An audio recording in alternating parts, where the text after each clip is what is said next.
Durante siglos, una idea silenciosa se fue instalando en nuestra forma de ver el mundo, que la historia avanza desde Occidente hacia el resto del planeta, que los grandes cambios nacen en ciertos lugares y luego iluminan a otros. Pero esa no es toda la verdad. Hubo un tiempo en que el centro del mundo no estaba en Europa ni en América, sino en una vasta región que hoy llamamos Irán. Hace más de 2500 años, desde estas tierras surgió uno de los imperios más extensos y organizados que la humanidad ha conocido. No se expandió solo por la fuerza, sino también por algo más raro para su época, la idea de que los pueblos podían conservar su lengua, su fe y sus costumbres incluso bajo un mismo poder. Ese principio, que hoy llamamos tolerancia, fue parte real del modelo persa. Y sin embargo, cuando miramos los libros, las películas o las noticias, casi no aparece. Como si una de las civilizaciones más influyentes del pasado hubiera sido suavemente empujada fuera del foco, hasta volverse invisible. Ese olvido no ocurrió de un día para otro. Fue lento, casi elegante. A medida que otros imperios crecieron, Persia fue transformándose en Oriente, luego en Medio Oriente, y finalmente en una palabra asociada más al conflicto que a la creación. Lo que alguna vez fue sinónimo de administración, caminos, leyes y diálogo entre culturas terminó reducido a estereotipos y titulares.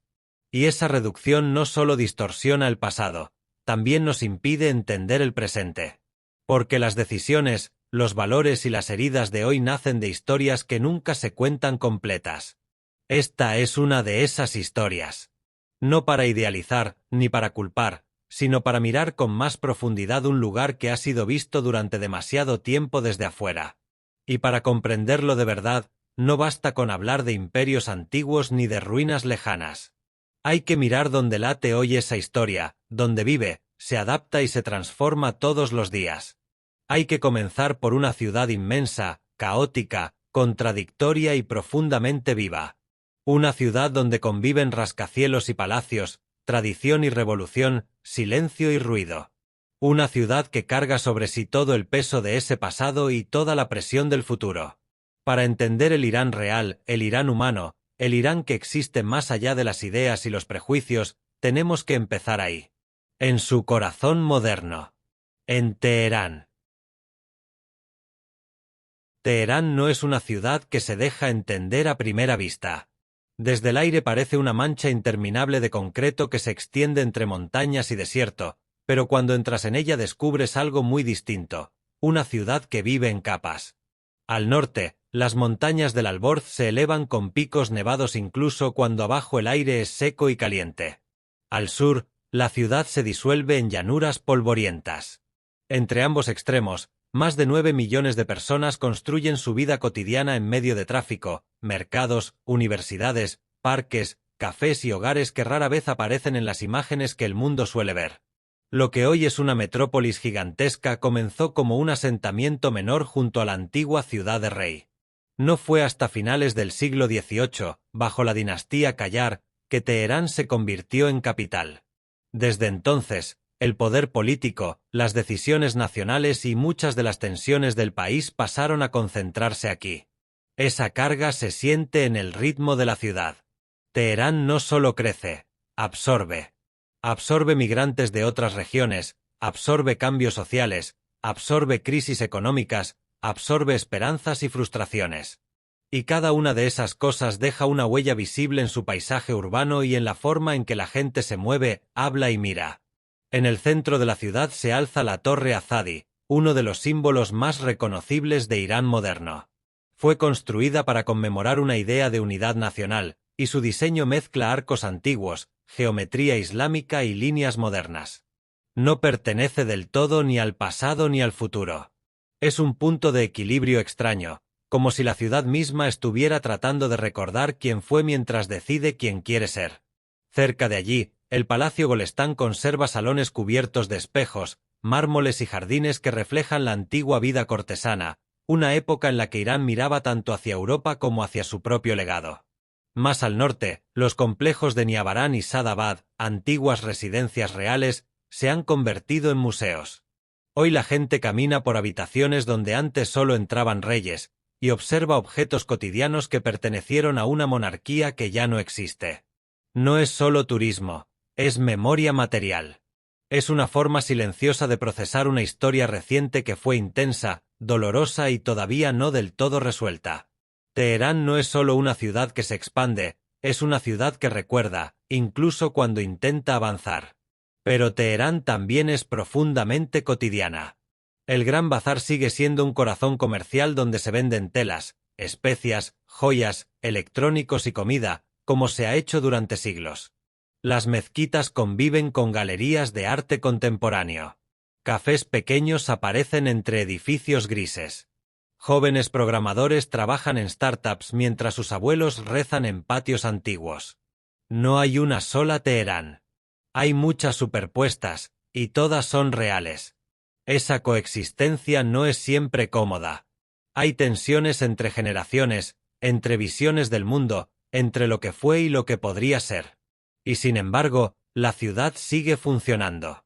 La gente se enamora, cría hijos, hace planes, sueña con viajes, discute de política, cocina para su familia y se ríe con amigos como en cualquier otro lugar del planeta.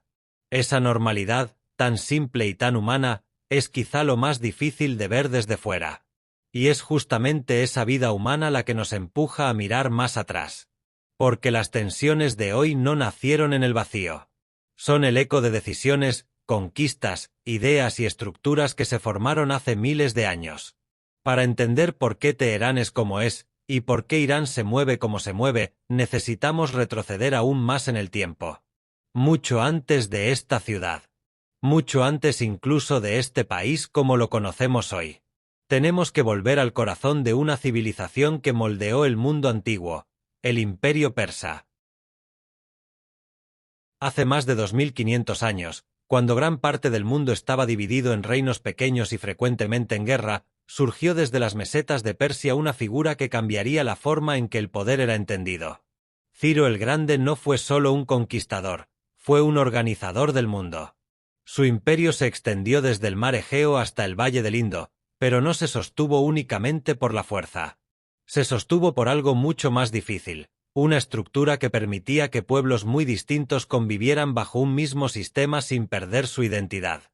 Ciro permitió que las religiones continuaran existiendo, que las lenguas siguieran siendo habladas y que las tradiciones no fueran borradas. Para su tiempo, eso era radical. Mientras otros imperios destruían templos y forzaban creencias, Persia administraba, integraba y conectaba. No era un mundo perfecto ni justo en todos los sentidos, pero era, comparado con su época, extraordinariamente avanzado. Por eso, cuando el cilindro de Ciro fue descubierto siglos después, muchos lo reconocieron como uno de los primeros documentos conocidos que habla de derechos, de límites al poder y de respeto por los pueblos sometidos. El centro simbólico de ese imperio fue Persépolis. No una capital administrativa, sino un escenario ceremonial donde el imperio se representaba a sí mismo. Cada año, durante el Año Nuevo Persa, delegaciones de todo el territorio llegaban llevando tributos, no como esclavos, sino como participantes de una estructura común. Las escaleras y relieves tallados en piedra no muestran cadenas ni ejecuciones, sino procesiones ordenadas de personas de diferentes culturas caminando juntas. Es una imagen silenciosa, pero poderosa, un imperio que quería verse a sí mismo como una comunidad, no solo como una dominación. Caminar hoy entre las ruinas de Persépolis no produce la sensación de una civilización brutal caída, sino de una civilización refinada interrumpida. Columnas inmensas siguen en pie, abiertas al cielo, como si todavía esperaran a alguien que nunca llegará. Es un lugar que no grita su grandeza. La deja respirar. Y esa calma genera una extraña tensión. ¿Cómo algo tan organizado, tan estable, pudo desaparecer casi por completo del centro de la memoria humana? No muy lejos de allí se encuentra Pasárgada, donde yace la tumba de Ciro. No hay una pirámide, ni una estatua gigantesca, ni oro.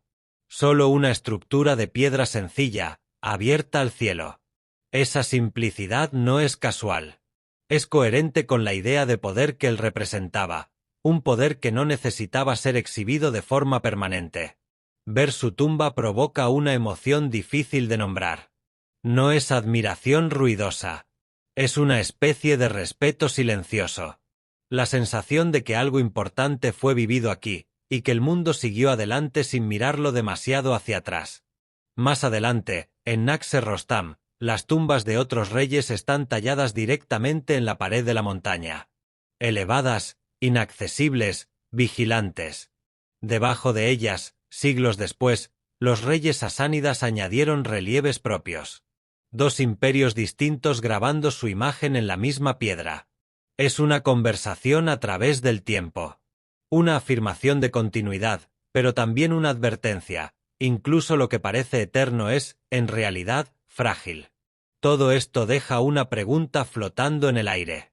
Si Persia fue tan influyente, tan estructurada, tan avanzada para su época, ¿por qué su legado no ocupa hoy el mismo lugar que otras civilizaciones antiguas en nuestra imaginación colectiva? ¿Por qué conocemos tanto de Roma, de Grecia, de Egipto y tan poco de Persia, cuando Persia fue contemporánea y en muchos sentidos igual de central? Quizás porque la historia no solo la escriben los vencedores, también la simplifican. Y en esa simplificación, algunas historias se vuelven demasiado complejas para ser contadas en pocas líneas. Persia fue una de ellas.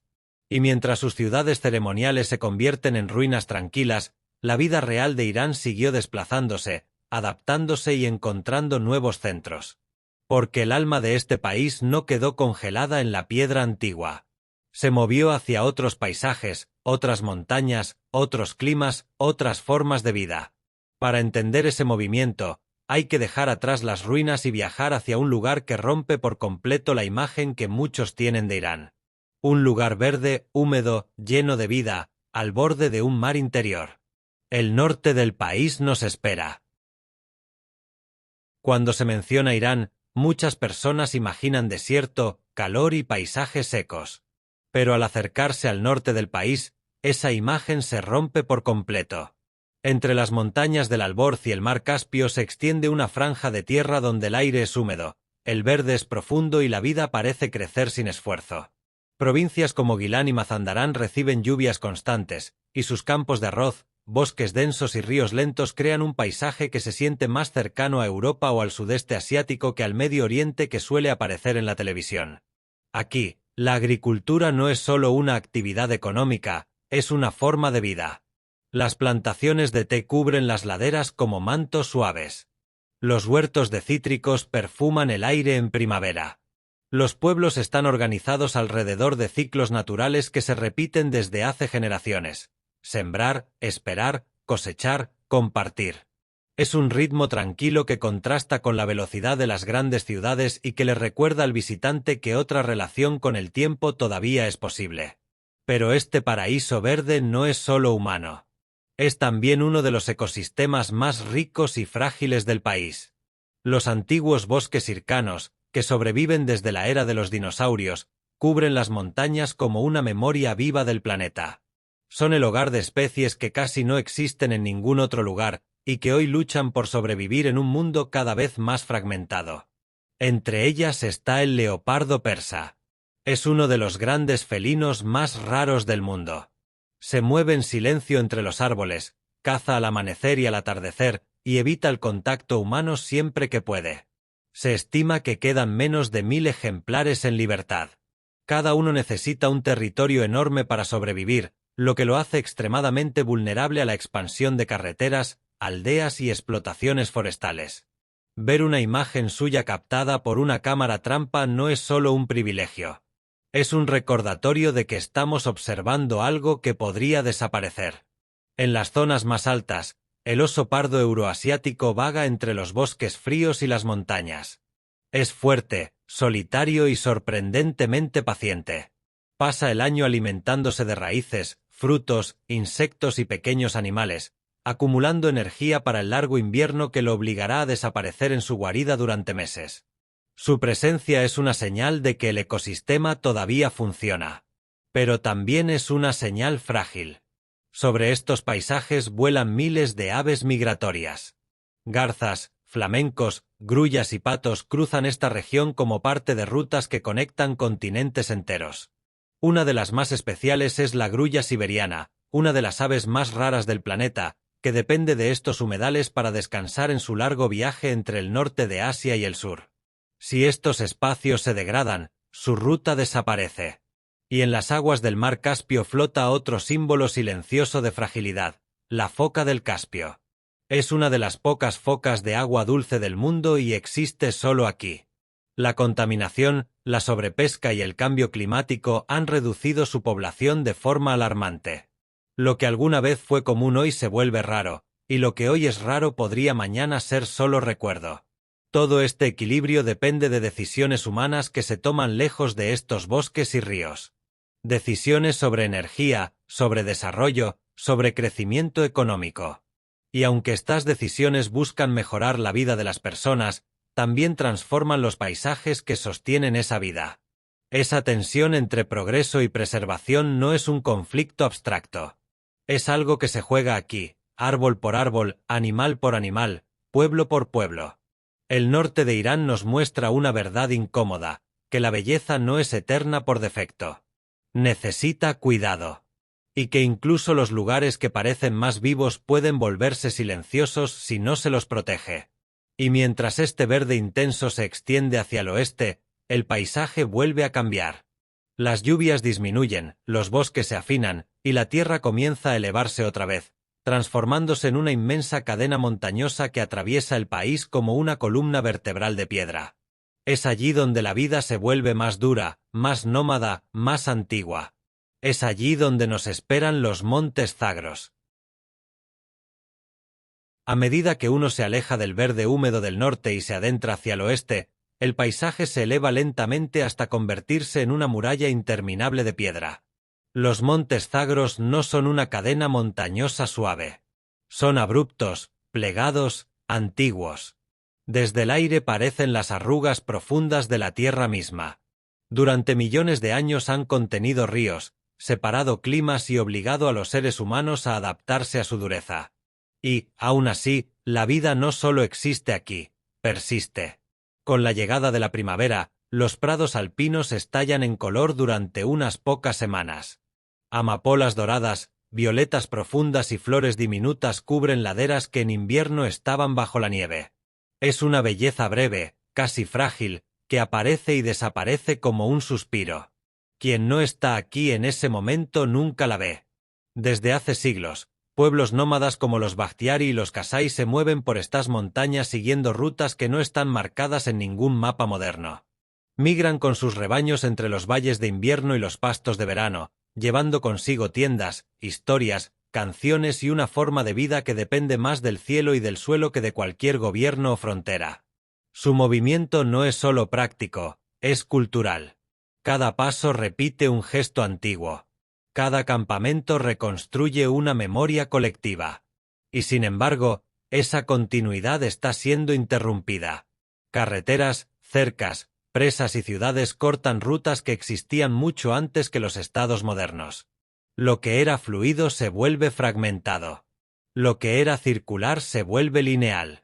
En los cielos de Zagros vuelan águilas reales, aprovechando las corrientes térmicas con una elegancia que parece fuera del tiempo. Y al caer la noche, aparece la hiena rayada, un animal tímido y mal comprendido, que rara vez se muestra y que cumple un papel esencial en el equilibrio del ecosistema. Aquí, incluso los depredadores son parte de una armonía frágil.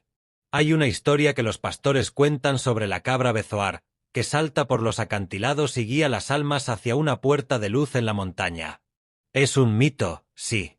Pero como todos los mitos, revela una verdad emocional, que estas montañas no son solo un espacio físico, sino un lugar espiritual donde la vida, la muerte y la naturaleza están profundamente entrelazadas. Zagros nos recuerda que no todo lo que importa es visible desde lejos. Que hay formas de vida que no producen titulares, que no generan cifras, pero que sostienen culturas enteras. Y cuando dejamos estas montañas atrás, descendiendo hacia las tierras más planas del centro del país, sentimos que no solo cambia el paisaje, cambia el ritmo, cambia el aire. Y aparece el desierto, no como vacío, sino como otra forma de vida que espera ser comprendida. Al descender de las montañas hacia el centro del país, el aire se vuelve más seco, la luz más dura y los colores se transforman en una paleta de ocres y dorados. El desierto no aparece de golpe. Se insinúa primero en la tierra, luego en el viento, luego en el silencio. Y en medio de ese paisaje surge Kasán, una ciudad que no lucha contra el desierto, sino que dialoga con él desde hace siglos. Las casas históricas de Kasán son una respuesta directa al clima extremo. Muros gruesos de adobe, patios internos sombreados, fuentes que refrescan el aire y torres de viento que canalizan la brisa hacia el interior. La casa Tabatabaei es uno de los ejemplos más refinados, no solo por su belleza, sino por la inteligencia con la que transforma el calor en algo habitable. Aquí la arquitectura no es espectáculo. Es supervivencia convertida en arte. No muy lejos se encuentra el Jardín Fin, un rectángulo verde de agua, sombra y simetría encerrado entre muros que lo separan del desierto. Es un paraíso diseñado por manos humanas. Pero incluso este lugar guarda una herida. Aquí fue asesinado Amir Kabir, un reformador que intentó modernizar Irán en el siglo XIX y pagó ese intento con su vida. El jardín sigue siendo hermoso, pero ya no es inocente. Más allá de Kasán, en las laderas del desierto, está Abyane, un pueblo de casas rojas que parecen crecer directamente de la montaña. Allí la gente aún viste ropas tradicionales, habla dialectos antiguos y vive en un ritmo que no pertenece al siglo XXI. No es un museo. Es una vida que resiste, silenciosa, al paso del tiempo. Y sin embargo, incluso esta armonía es frágil. El agua es cada vez más escasa. El clima es más impredecible. El equilibrio que sostuvo a estas ciudades durante siglos ahora se ve tensionado por cambios que nadie aquí controla del todo. Y mientras el desierto se extiende y la tierra se vuelve más dura, aparece ante nosotros una ciudad que eligió responder a esa dureza con belleza absoluta. Isfahán nos espera. Después del silencio del desierto, Isfahán aparece como una revelación. No irrumpe en el paisaje, lo organiza. Es una ciudad que parece haber sido pensada más que construida. Cada avenida, cada plaza, cada cúpula parece colocada con una intención que va más allá de lo práctico. Aquí, el espacio no solo sirve para moverse, sirve para sentir. En el corazón de la ciudad se encuentra la plaza Nakse Jaan, una de las más grandes del mundo. No impresiona solo por su tamaño, sino por su equilibrio. Está rodeada por la mezquita del Imán, la mezquita Sheikh Lodfoya y el palacio Ali Apu, formando un conjunto donde religión, poder y arte dialogan sin imponerse uno sobre otro. Caminar por esta plaza no es solo recorrer un espacio. Es atravesar una idea, la de que la belleza puede ser una forma de orden. Los azulejos turquesa reflejan la luz del sol y la transforman en algo suave. La geometría no es fría, es casi musical.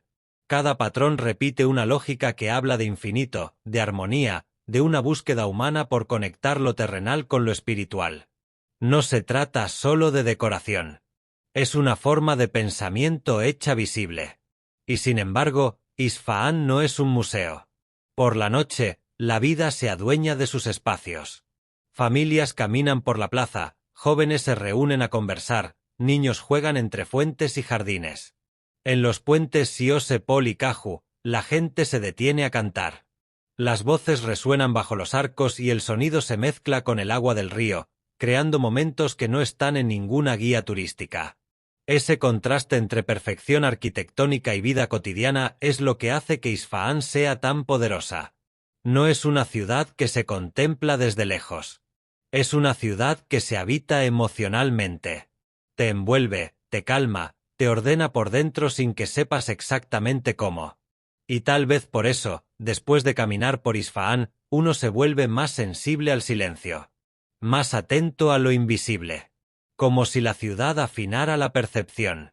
Y esa sensibilidad es necesaria para entrar en el siguiente paisaje, uno donde el ingenio humano no se expresa en cúpulas azules, sino en torres de barro que atrapan el viento. Yaz nos espera.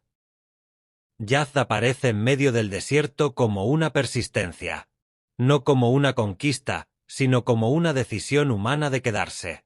Rodeada por los desiertos de Daste Kabir y Daste Lut, esta ciudad existe donde, en teoría, la vida no debería ser fácil. Y sin embargo, aquí ha florecido durante más de 1000 años gracias a una combinación de ingenio, paciencia y respeto por el entorno. Su horizonte está marcado por los Badghirs, torres de viento que capturan la brisa y la conducen hacia el interior de las casas, enfriando el aire sin necesidad de energía moderna. Es una tecnología antigua, simple y profundamente inteligente. Caminar por las callejuelas de adobe bajo el sol fuerte y luego entrar en una habitación fresca gracias a estas torres produce una admiración silenciosa por quienes entendieron el clima en lugar de combatirlo. Yazd es también uno de los centros más importantes del zoroastrismo, una de las religiones más antiguas del mundo. En sus templos, el fuego sagrado ha ardido sin interrupción durante siglos. No es un símbolo de destrucción, sino de continuidad. Una llama que conecta generaciones y que recuerda que las ideas también necesitan ser cuidadas para no extinguirse. En las colinas cercanas se levantan las llamadas Torres del Silencio, antiguas estructuras funerarias donde los cuerpos eran expuestos al sol según rituales hoy abandonados. Verlas desde lejos provoca una sensación extraña, no miedo, sino respeto por una forma distinta de entender la muerte y el ciclo de la vida. Aquí, incluso el final forma parte de un equilibrio mayor. Y cuando cae la tarde y el llamado a la oración resuena entre los muros de barro bañados por luz dorada, Yazd se vuelve introspectiva. No invita a correr ni a consumir. Invita a escuchar. Y ese estado de calma prepara el espíritu para una ciudad donde la belleza no es silenciosa, sino poética. Una ciudad donde las palabras, los jardines y la luz forman el alma del lugar. Shiraz nos espera. Shiraz no se presenta como una ciudad imponente. Se presenta como una emoción suave. Es un lugar donde la historia no pesa, acompaña. Donde la belleza no abruma, consuela. Caminar por Shiraz es como entrar en una conversación antigua que todavía continúa, una conversación hecha de versos, jardines y luz filtrada. Aquí nacieron Hafez y Saadi, dos de los poetas más importantes de la cultura persa. Sus palabras no viven solo en los libros. Viven en la memoria cotidiana de la gente. Los locales recitan versos en reuniones familiares, los escriben en cartas, los usan para expresar sentimientos que a veces el lenguaje común no alcanza. La poesía aquí no es elitista. Es una forma de respirar. Los jardines de Shiraz son la traducción física de esa sensibilidad. En el jardín Eram, el agua fluye suavemente entre canales de piedra, los cipreses se alzan como columnas vivas y las flores perfuman el aire.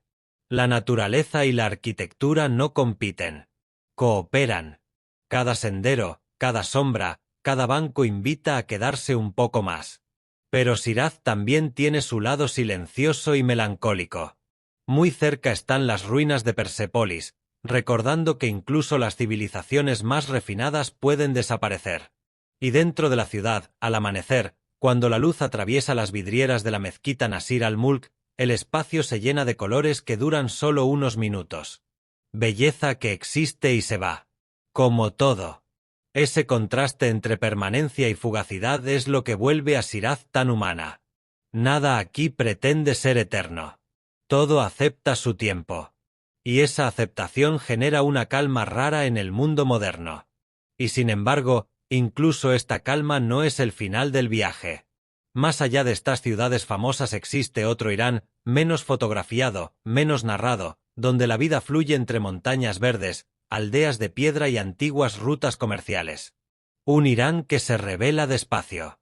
Hacia el noreste, ese otro país nos espera.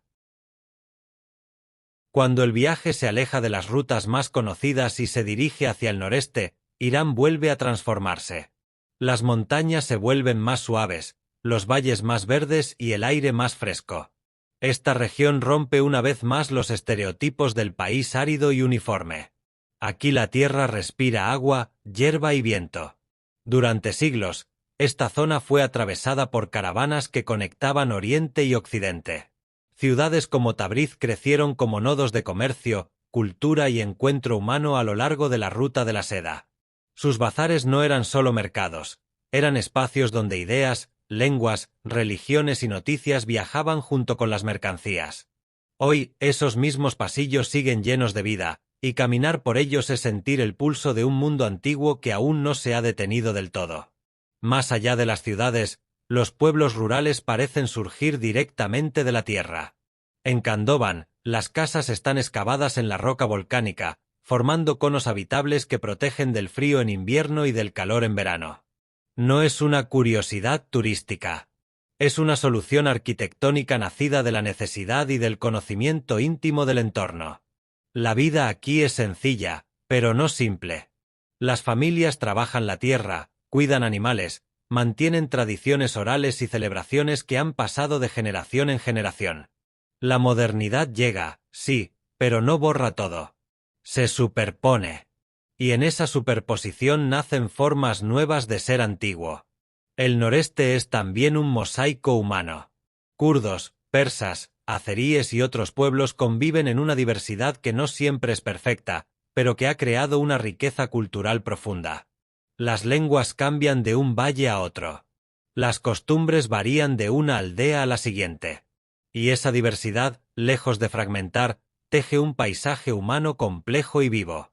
Este rincón del país no se ofrece como espectáculo.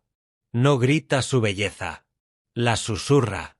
Y por eso, quien la descubre siente que no está solo viendo un lugar, sino entrando en una intimidad. Una intimidad que no se olvida fácilmente.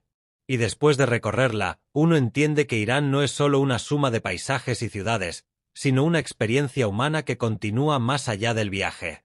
Es hora de cerrar el círculo. A lo largo de este viaje, Irán dejó de ser un concepto para convertirse en una presencia. Ya no es solo un país en el mapa, ni un conjunto de noticias, ni una palabra cargada de ideas ajenas. Es una suma de personas, paisajes, silencios, ritmos y memorias que conviven en tensión y en armonía al mismo tiempo. Desde las ruinas antiguas hasta las ciudades vivas, desde los desiertos callados hasta los bosques húmedos, todo forma parte de una misma respiración larga que sigue ocurriendo ahora mismo, mientras tú escuchas estas palabras. Y quizá eso es lo más importante que este viaje puede dejar, no respuestas cerradas, sino una forma distinta de mirar. Si algo de esto te acompañó, te movió o te hizo pensar, entonces el viaje no termina aquí. Continúa en cada pregunta que te lleves, en cada conversación que abras, en cada lugar que decidas comprender un poco más antes de juzgarlo. Gracias por caminar con nosotros. Nos vemos en la próxima historia. Para explorar conmigo más lugares como estos, suscríbete al canal y hasta la próxima.